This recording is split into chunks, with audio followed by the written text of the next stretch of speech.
Saudara pasangan Hovifah Indar Parawansa Emil Dardak unggul jauh di atas pasangan Tri Risma hari ini Gus Hans serta pasangan Lulu Nur Hamidah Lukmanul Hakim berdasarkan hasil survei elektabilitas Pilkada Jatim yang dirilis lembaga survei Poltreking Indonesia. Kita ulas hasil surveinya usai jeda di Rumah Pilkada.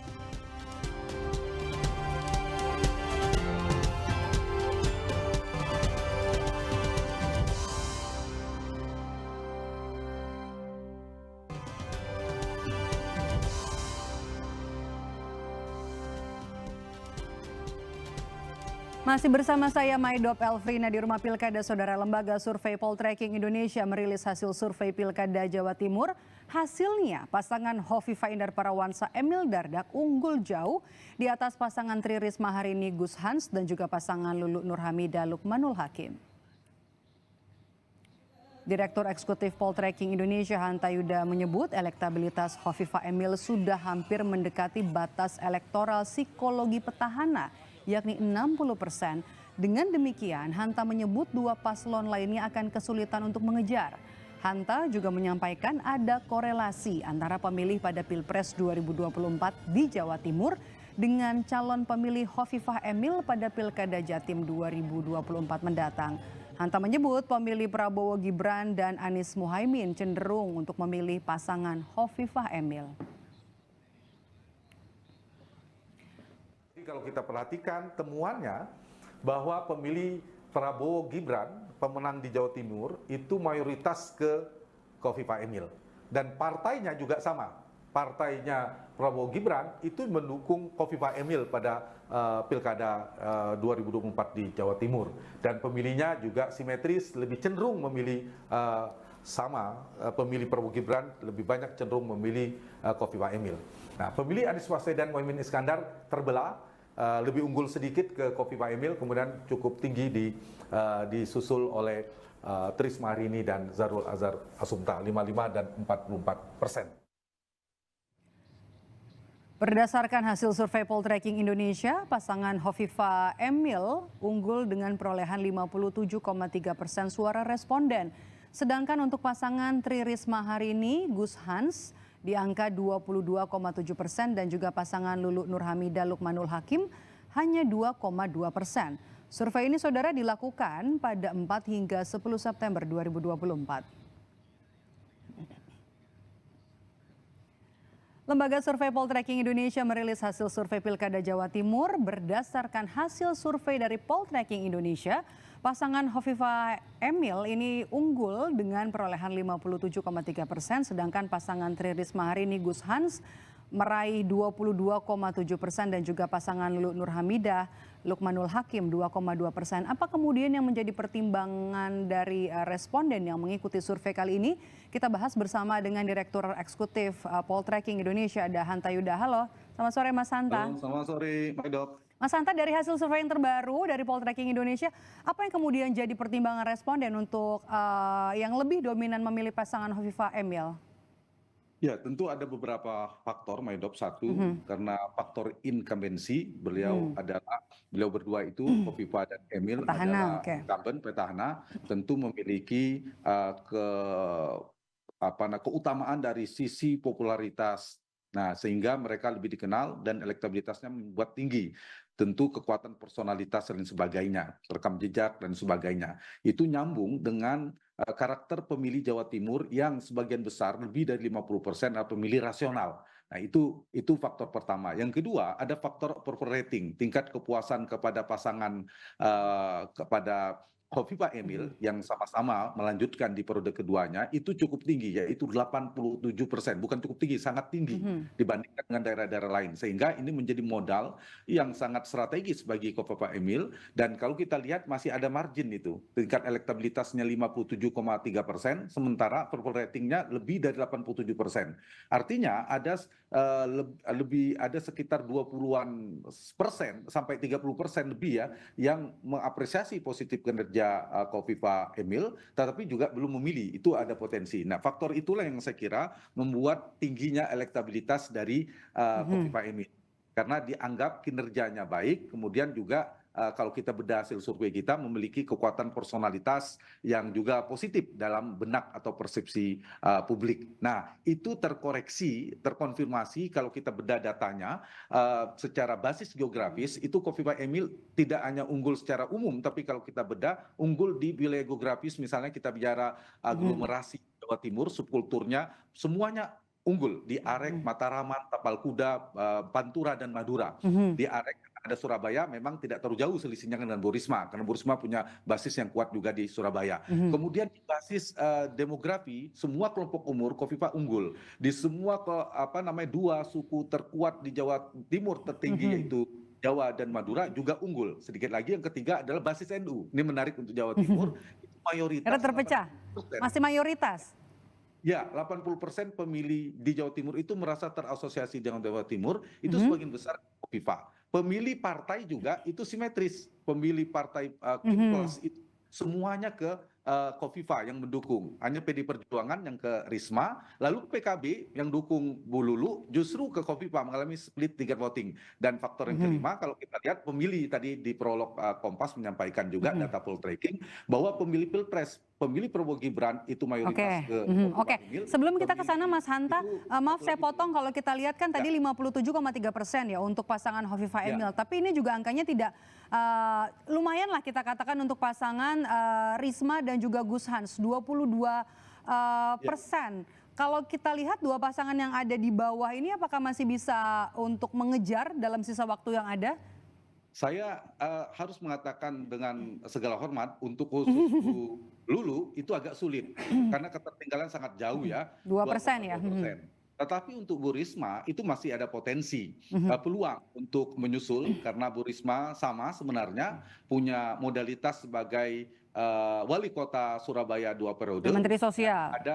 Ya betul, karena itu ada dua faktor juga menjadi potensi bagi penantang, terutama pasangan Risma Gus Hans, yaitu undecided voters-nya yang belum menentukan pilihan itu sekitar 17,8%. Nah itu bisa disasar, karena biasanya yang undecided ini lebih cenderung memilih kepada penantang ketimbang incumbent, meskipun belum otomatis. Kalau incumbent misalnya mereka menunggu apakah penantang akan lebih baik kinerjanya atau kandidat alternatif ini dianggap memilih diferensiasi lebih baik, mereka cenderung memilih penantang. Tapi kalau dianggap tidak lebih baik, bisa jadi kembali ke petahana atau incumbent. Yang kedua, waktu masih 2,5 bulan, Maidop. Ada kemungkinan pergerakan akan berubah dan lain sebagainya. Nah, faktor itu menjadi peluang bagi penantang. Meskipun saya harus katakan jaraknya terlalu jauh. Kekuatan penantang, Bu Risma, hampir hanya sepertiga dari kekuatan incumbent Kofifa. Begitu, Maidop. Oke. Ini juga jadi menarik ya. Tadi kan modal yang sangat kuat yang dimiliki oleh petahana Risma, Kofifa dan juga Emil. Ini ada petahana, kemudian juga approval rating, termasuk juga popularitas yang tinggi. Kalau kita lihat, ini hasil survei menyebut ada korelasi tadi ya, Mas Hanta tadi sempat menyinggung antara pemilih pada Pilpres 2024 di Jawa Timur dengan calon pemilih Hovifa Emil di Pilkada Jawa Timur mendatang. Seperti apa sebaran suaranya? Dan kemudian kalau kita lihat apakah memang masih ada space nanti suara untuk pasangan Lulu Lukmanul kalau kita lihat di sebaran ini? Iya, ada karena mereka juga tentu punya mesin namanya PKB, partai terbesar di Jawa Timur. Tetapi memang datanya menunjukkan PKB yang pemenang di Jawa Timur itu mengalami split ticket voting, di mana PKB justru bukan mendukung kandidat yang didukung oleh PKB. Oke. Ya, mendukung Kofifa. Itu menunjukkan. Jadi PDI Perjuangan hanya mayoritas ke Risma. Di luar PDI Perjuangan, semua partai yang mendukung Kofifa, Kim Plus itu termasuk PKB itu cenderung lebih besar ke Kofifa. Itu yang menyebabkan Kofifa besar. Ditambah tadi kalau kita cross tabulasi, Maidop, hasil Pilpres tadi ya, hasil Pilpres itu pemilih Prabowo Gibran mayoritas juga ke Kofifa, 65% pemilih Prabowo Gibran itu. Sementara pemilih Ganjar mayoritas ke Risma. Nah, pemilih Anies Baswedan terbelah, tetapi lebih kuat ke Kofifa ketimbang ke Risma. Risma, Nah, sementara oke. Lulu itu tidak mendapatkan basis terlalu kuat dari segmentasi manapun. Karena termasuk orang baru saya kira dibandingkan Kofifa yang petahana gubernur incumbent. Kemudian Risma adalah wali kota 2 periode Surabaya, ibu kota Jawa Timur. Nah, Lulu mungkin punya PR besar untuk memperkenalkan dari sisi popularitas, dari sisi electability, dari sisi elektabilitas tertinggal jauh. Karena itu menurut saya penting untuk melakukan terobosan besar. Dan ada 4 faktor yang mungkin menjadi dinamisator. Apa saja tuh Mas Hanta? Berubah elektabilitas di sisa 2 bulan ini, Maidop. Yang satu, pasti orang menunggu bagaimana performa debat nanti, 3 kali debat. Oke. Itu akan dilihat bagaimana kemampuan Adu gagasan ya, oke. penguasaan masalah dan gagasannya. Yang kedua, itu pasti lihat nanti akan ada faktor sosialisasi dan kampanye. Semua kan bergerak, mesin politik bergerak. Faktor ini juga berpengaruh. Yang ketiga, faktor isu yang akan bergulir. Itu juga akan mempengaruhi. Apakah ada yang blunder politik, apakah ada mendapatkan momentum politik, itu akan berpengaruh. Dan terakhir, adakah program-program terobosan politik, terobosan program yang juga terbentuk dalam persepsi positif publik. Nah, faktor ini juga akan mempengaruhi tinggi turun naiknya. Tapi dari data ini memang jauh ya, marginnya terlalu jauh sehingga Risma dan Lulu harus melakukan lompatan terobosan luar biasa untuk menyusul ketertinggalan Kofifa. Di saat yang sama Kofifa Emil juga masih punya potensi karena approval rating tingkat kepuasannya relatif tinggi. Masih ada orang yang puas kinerjanya tapi belum memilih mereka. Artinya memang rumus elektoral kandidat incumbent itu lebih mudah turun ketimbang naik, betul. Tetapi karena mereka punya modal approval rating yang positif, itu bisa sebaliknya. Mereka masih bisa mengkapitalisasi justru semakin naik kalau mereka bisa melakukan strategi yang tepat. Begitu juga penantang bisa menyasar 2 hal, apakah bisa menggerus elektabilitas si petahana dengan menurunkan tingkat approval rating, tingkat kepuasan itu, dan menyasar ceruk pemilih yang belum menentukan pilihan. Itu kira-kira. Kalau pilkadanya tinggal 1 minggu, saya prediksi pemenangnya Kofifa. Tapi karena pilkada masih 2 bulan, maka kita harus menunggu dengan sabar karena masih mungkin Termasuk dinamis. undecided voters tadi berapa angkanya? 17% ya Mas? 17,8%. Artinya Risma atau Lulu harus mengambil itu sebagian besar dan mengambil suara dari Hovifa, pendukung Hovifa. Betul, itu 2 pekerjaan penting untuk menyusul ketertinggalan dari Kofifa. Karena Kofifa juga punya potensi untuk melentingkan atau menaikkan elektabilitasnya karena modal tingkat kepuasan tadi. Oke, ini masih menarik nih kalau kita bahas soal suara dari Pilpres kemudian dibandingkan dengan suara pemilih dari Pilpres kemarin dan juga kemudian kita bandingkan dengan suara calon pemilih nanti di Pilkada Jawa Timur. Sepertinya kalau kita lihat pemilihnya Hovifa seperti ada di dalam partai yang tergabung Kim Plus ya, meskipun ada PKB di luar, kemudian juga suara Anies yang kemudian pindah ke suara pemilihnya Hovifa. Apa yang menjadi faktornya, Mas? Iya, memang jarak dengan Pilpres kan terlalu dekat ya. Baru April 2024 dan sekarang baru bulan September, jarak dengan Pilpres. Jadi peta di Jawa Timur itu memang mirip dengan peta Pilpres, pengelompokannya. Cuma memang bedanya Lulu itu didukung PKB, sementara PKS dan Nasdem itu ke Kofifa. Jadi Kofifa didukung oleh Kim Plus, Koalisi Indonesia Maju. Jadi Lulu ini hanya didukung PKB tapi suara pemilihnya pindah ke Kofifa, begitu? Betul sekali, mengalami split ticket voting. Jadi soliditas pemilih Kim itu solid semuanya ke Kofifa. Pemilihnya PDIP juga solid ke Risma semua. Nah, pemilih PKB ini yang split, dia berbelok. Tidak memilih ke Lulu, tapi ke Kofifa. Itu yang menyebabkan Kofifa semakin kokoh. Yang kedua, tadi pemilih Pilpres. Dan dugaan saya akan linear pemilih Pilpres terhadap Prabowo Gibran itu mayoritas akan memilih Kofifa juga. Dan kita tahu Kofifa juga terasosiasi kuat kepada Jokowi, kepada Prabowo, dan juga kepada NU. Saya mengistilahkan ada triple majority kekuatan pengaruh politik di Jawa Timur. Satu NU, karena 80% merasa terasosiasi dengan NU. Dan itu sebagian besar sebarannya dukungan ke Kofifa berdasarkan data poll tracking. Yang kedua ada kekuatan Prabowo yang menang telak di Jawa Timur 65%, itu kecenderungannya juga memilih Kofifa. Dan ketiga, approval rating Jokowi juga tinggi di sana lebih 80%, juga cenderung pemilih Jokowi atau pendukung Jokowi juga ke Kofifa. Itu yang membuat Kofifa kuat ya di luar faktor yang saya katakan di awal tadi. Secara tidak langsung ada endorse ya begitu ya? Betul sekali.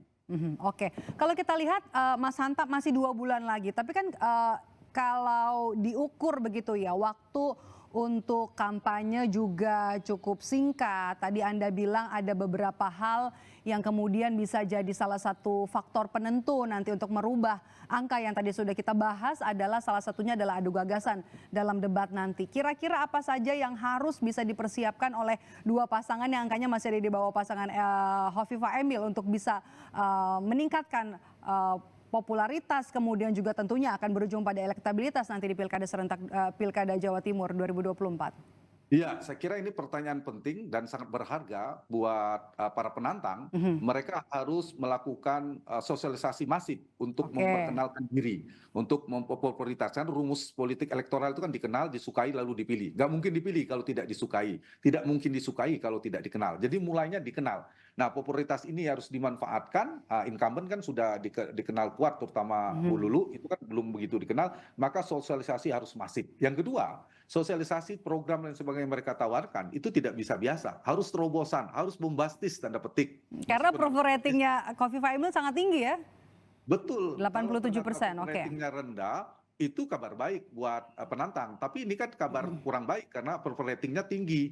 Nah, karena itu bagaimana mereka harus tanda petik menggerus tingkat kepuasan kepada Hovifa Emil, karena biasanya itu berbanding lurus dengan elektabilitas incumbent approval rating itu. Sehingga harus ada program isu-isu strategis yang bombastis yang bisa menghadirkan diferensiasi dibandingkan dengan incumbent. Tapi kalau kampanyenya biasa-biasa saja, kemudian standar saja, itu akan sulit untuk merubah peta politik. Jadi sepanjang tidak ada tsunami politik, prediksi saya, kemudian tidak ada semacam blunder politik dilakukan oleh incumbent dan sebagainya, itu sulit untuk bergeser.